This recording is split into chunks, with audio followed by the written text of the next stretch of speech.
My name is John Morse. I'm a member of Fair Education Santa Barbara. It's a 501c3. We're a grassroots organization taking on the power structure in Santa Barbara, including the social justice warriors who've been running amok at public expense. And this is a story of how a couple of dedicated people with a purpose can fight back and make a difference. Now, our first target is Just Community Central Coast, which is another 501c3, which allegedly provides implicit bias training in schools and other organizations. It would be an understatement to say it's a left-wing socialist group, and it's closely aligned with Ethnic Studies Now Santa Barbara, which thinks that they should be teaching the Black Panthers are good people. In fact, if you look at their symbol on the website, it's a raised fist, which is a mirror image of the Black Panther symbol. Now, Just Communities claims that its programs promote understanding among different groups, but in fact its programs are very divisive and they promote racial and class conflict in the schools. They've tried to keep their curriculum secret. They wouldn't show it to us, but they failed to remember that the curriculum was posted on the Santa Barbara City College website, so we managed to get a copy of it. And it's pretty horrifying what's in there. Now, in fact, Santa Barbara Unified School District has been contracting with Just Communities for more than 10 years. They paid them more than $1 million so far since 2013, and they've contracted to pay an additional $600,000 plus for the next 2 school years with no competitive bidding. They have 2 separate programs they're pushing. One of them is Talking in Class, where they're selecting young Latino students, Hispanic students, and they're basically turning in the social justice warriors. The other program is aimed at the teachers. It's called Institute for Equity in Education, where they're teaching the teachers, they're brainwashing the teachers so they can brainwash the kids. Now, Just Communities was incorporated in 2008. One of their original incorporators was Frank Wagenek, who's an assistant superintendent in Santa Barbara School District. One of their former instructors is Sean Carey, who was also a JCC instructor. And there's a bit of a conflict there. There's some other people in the school district which have strong ties to Just Communities and to Ethnic Studies Now.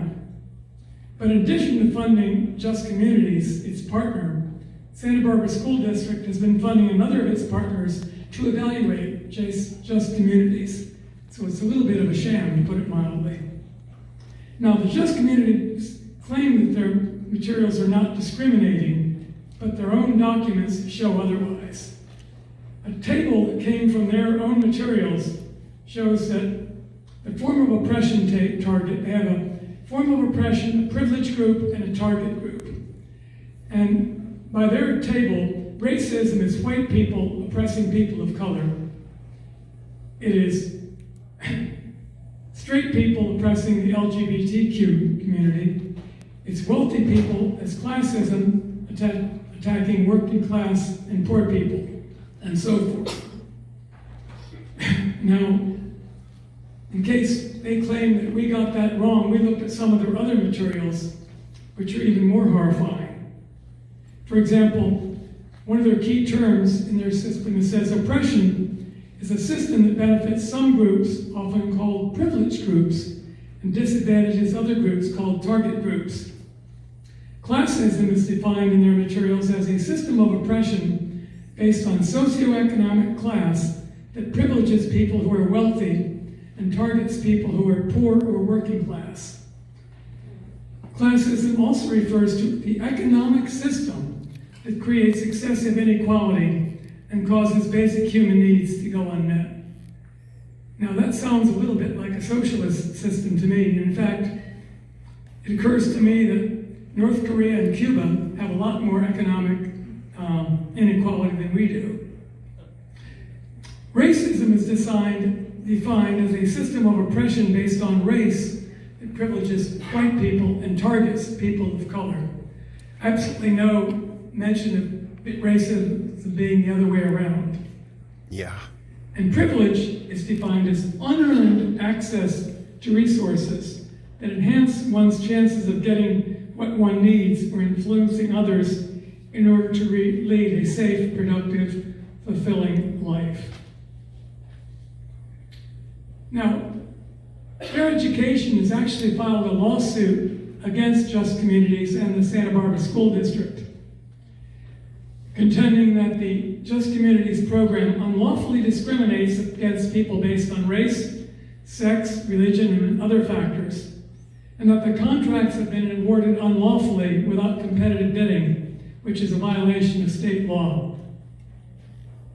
Our attorney is Eric Early, who may have heard of. Eric Early ran against for Attorney General. He got over 1 million votes last time. He's now running for the Republican seat held by Adam Schiff in the 26th district. Praise the Lord. So 28th district, excuse me. I'd urge you to go online and support Eric, because he's really been a tremendous resource, and he really believes in our cause, and he's really fighting hard for it. Now, Just Communities in the school district are fighting back rather hard, and Just Communities has hired Kirkland & Ellis, one of the biggest law firms in the state of California and in the world, as their attorneys. They filed a SLAP motion, that's a strategic lawsuits against public policy, public participation. They're alleging Fair Education is just a sham organization trying to silence Just Communities because we don't like what Just Communities is saying. And they've arrogantly claimed in print that Fair Education has no evidence that anyone has been harmed by its program. And in doing so, they've opened the doors for Fair Education to show otherwise in court. And in response, we filed some declarations which hit them right between the eyes. We filed the declaration of Katie Hedden, who's a former teacher, now in Honolulu, who laid waste to that claim.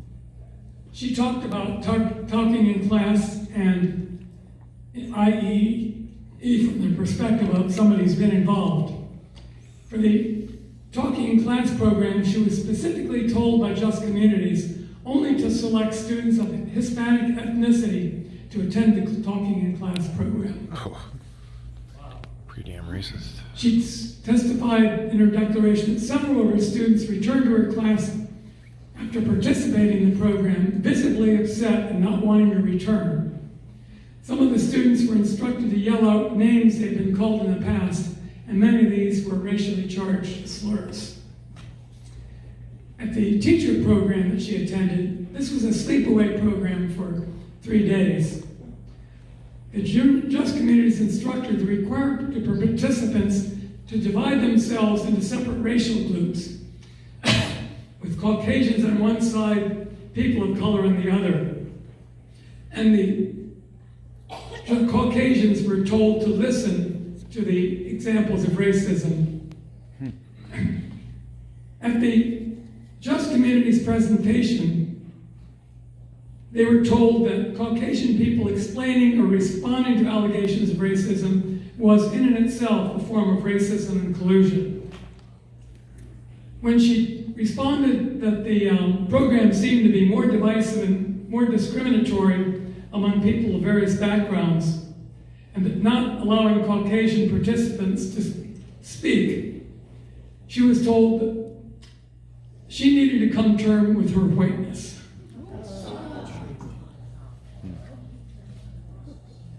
We also have a declaration. There was a parent of a 14-year-old who went into that program. He had a Hispanic surname, but he's actually white, and his mother's from Spain. And that was even more horrifying, because what she said to the school board, she said that her student came home crying, upset that he was hated for being white, that white people were awful. And she said, "Mom, just for a moment, I truly felt like killing myself." We wonder how many more of those people there are. Now, in addition to the lawsuit, we've gotten some street cred because we've been taking on the school board on other issues, including the deplorable condition of the school facilities. And they tried to cover up a scandal at the Matt Academy where a teacher or staff person was harassing students and actually sent them naked pictures and text messages. But we're actually getting some credibility. When we talk at the school board, they're actually responding to us. They actually wanted to see the pictures of the facilities, which they said were disgusting. So bottom line is, we're fighting a good fight, we're making some progress. We urge you to take a look at our materials. You can go online at faireducation.org. We'd encourage you to take a postcard and fill it out. Whether or not you make a contribution, the more members we have, the more credibility we have. So thank you for listening, and we really appreciate the chance to talk to you.